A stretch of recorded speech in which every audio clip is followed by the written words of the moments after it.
Fala, mulher. Fala, mulher. Fala, mulher. Fala, mulher. Espaço aberto para você. Olá, pessoal. Nós estamos aqui recebendo no nosso Estúdio Cast também, no Fala Mulher, desta semana, a jornalista Adriana Santos. O currículo dela é grande, pessoal. Vou falar só um pouquinho, né, Adriana? E depois você complementa para nós.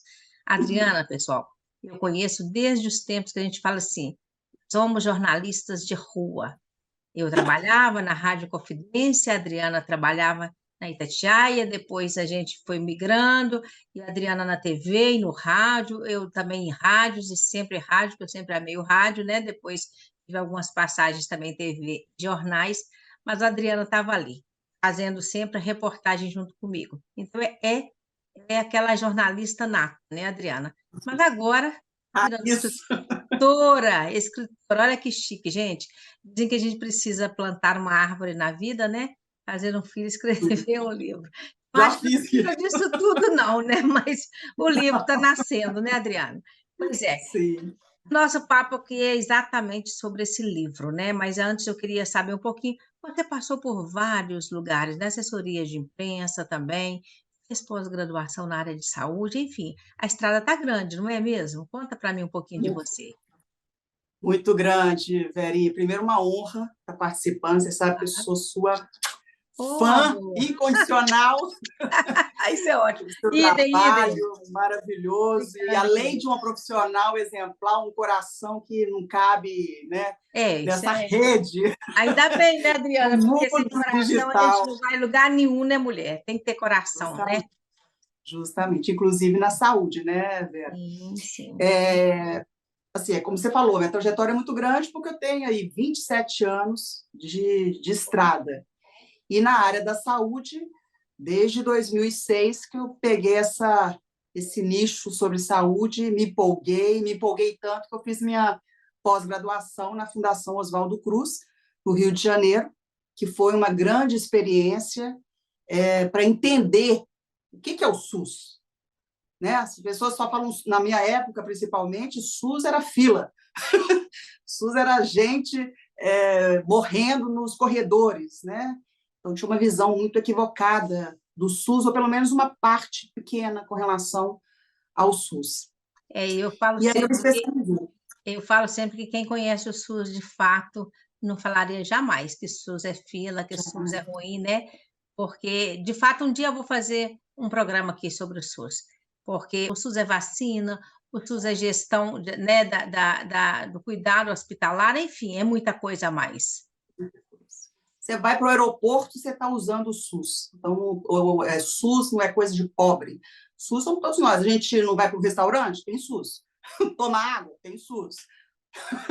Tem um acidente?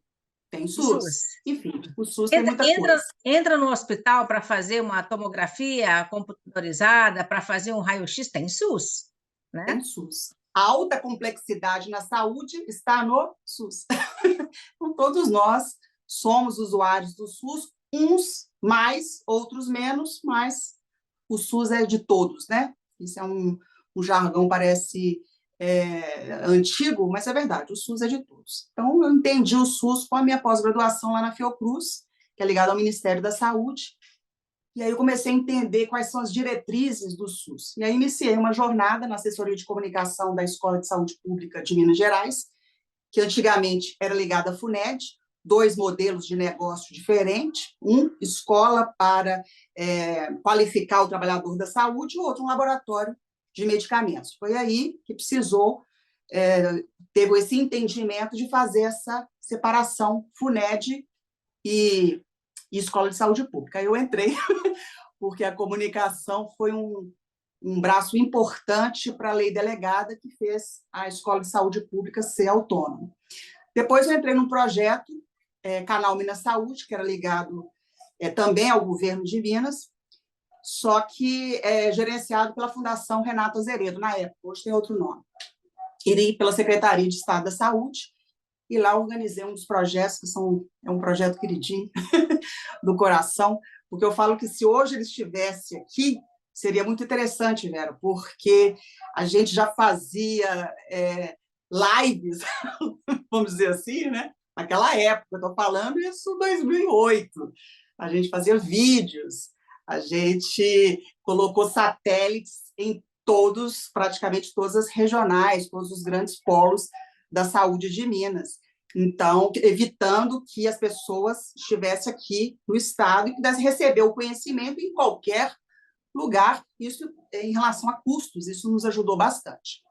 Enfim, e aí eu também tive um blog no portal UAI falando sobre saúde. Já não está mais no ar, acho que fechou um ciclo, mas foi muito interessante porque eu tive contato com as assessorias relacionadas com saúde. Então, assessorias de médicos, de hospitais, de laboratórios, enfim. Nunca recebi, viu, Vera? Isso era um serviço que eu fazia, assim, do meu coração mesmo, aquela vontade mesmo de estar contribuindo de alguma forma. Foi um ciclo que eu já fechei, mas sempre trabalhando em função do SUS, em função da qualidade do SUS, porque não é simplesmente o SUS, mas é o SUS com qualidade, SUS com bom atendimento, SUS com humanização. Humanização, Vera, não é entregar chocolate para quem está entrando no SUS, eu falo, minha querida, que bom que você chegou. Sim, claro, Não é? Ter um Pois é. entendimento do que é humanização. Sim. Agora, quando a gente faz as coisas com o coração, a gente recebe muito mais. Isso acontece comigo, por isso que eu estou tanto no voluntariado, envolvida em tantos projetos sociais, né, e com causas assim que eu sei que a contribuição que a gente vai dar ali, a gente vai Recebe é receber maior. muito mais, é muito maior, né? Mas, Adriana, então, mas a gente precisa sair do seu currículo um pouquinho, porque é grande, extenso, senão é outra história, né?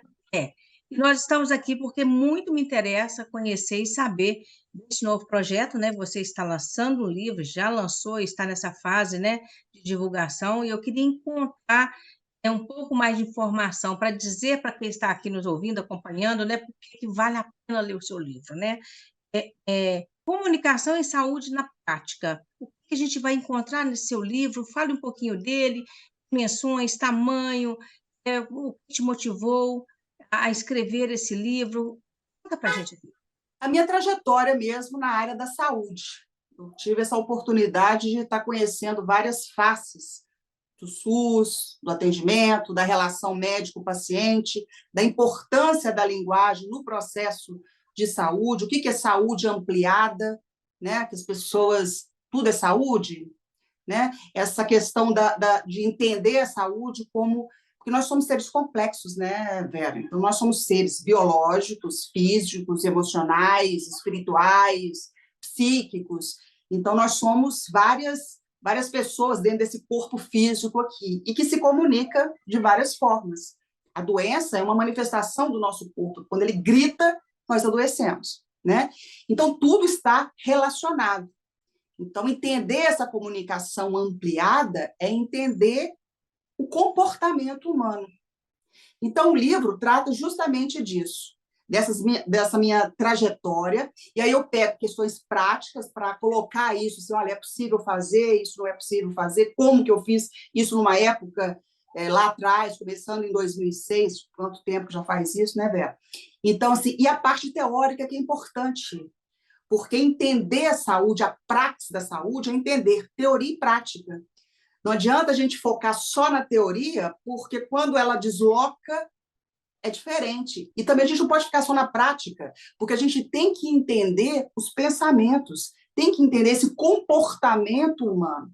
Porque como a saúde é algo que envolve esse ser tão complexo, né? Nós somos um ser muito complexo. Nós temos células que nos comunicam, nós estamos em movimento. Se eu ficar paradinha aqui, Vera, as coisas vão movimentar no meu corpo.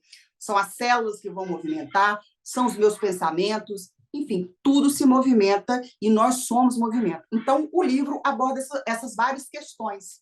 E a relação médico-paciente, o que mudou? Pois é, isso que eu queria Com a saber até pandemia. você. Ia te perguntar agora, quando falou tudo comunica, a questão da saúde, enfim, a gente tem, desde que o mundo é mundo, eu acho que a relação médico-paciente, ela é discutida, ela é, às vezes, criticada, ou às vezes não, enfim, tem médicos e médicos. Eu estava falando, inclusive, com meu marido, que eu tive Covid recentemente, aí, assim, fiquei com umas sequelazinhas, né? Mas nada que a gente não vai resolver, e, né, com o tempo eu acredito que sim. Mas você vai nos médicos hoje em dia, Adriana, eles perguntam quase nada de você, nada, praticamente nada. É curioso, né? Depressão, antigamente você entrava no consultório médico, né? Ele vinha, ele tocava em você, ele fazia, tirava a pressão no braço, media aquela medição, né? Escutava o seu coração, nada disso, mas hoje você entra no consultório médico e sai, o médico, às vezes, ele não toca, ele não te olha direito. Eu pergunto o que que você levou ali e não indaga muita coisa.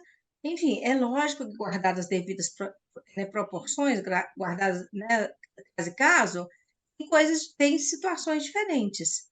Mas é curioso isso.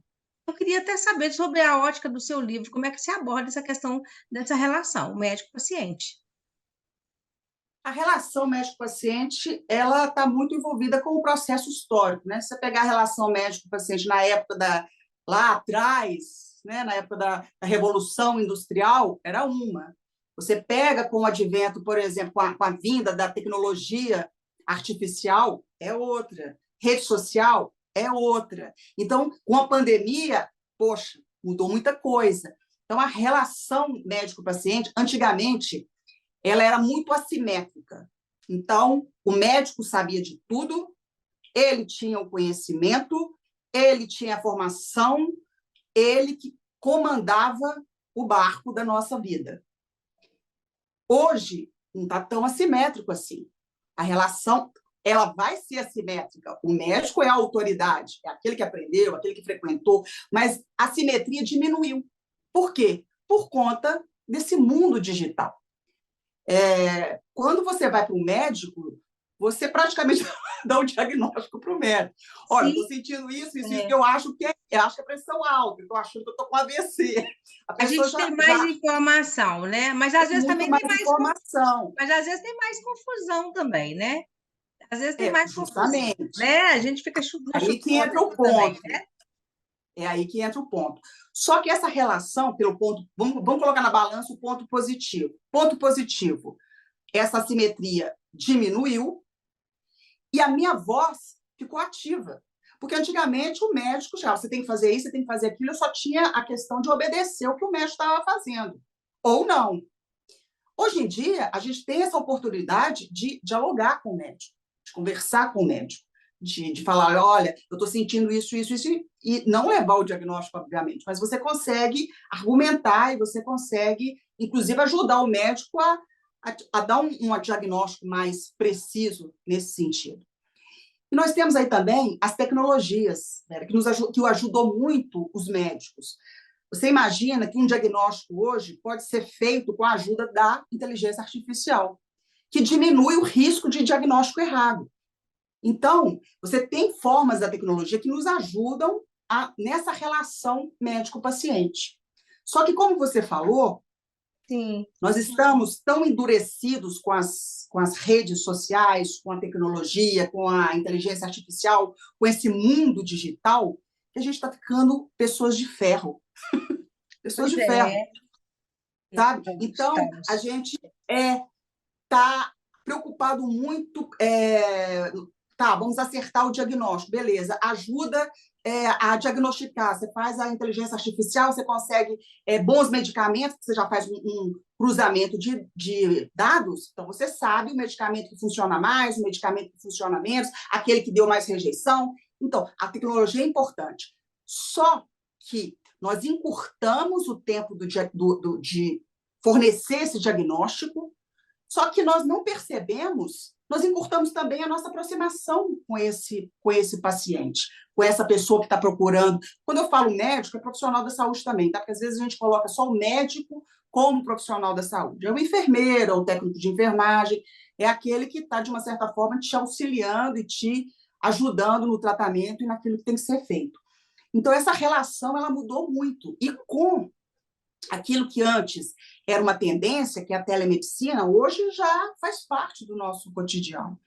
Então, você tem terapias que você não precisa nem estar lá no divã, deitadinho, né? Você fala com o seu terapeuta pelo vídeo, né? E como vídeo, ele tem, vamos dizer assim, ele não demonstra tudo, ele demonstra uma parte.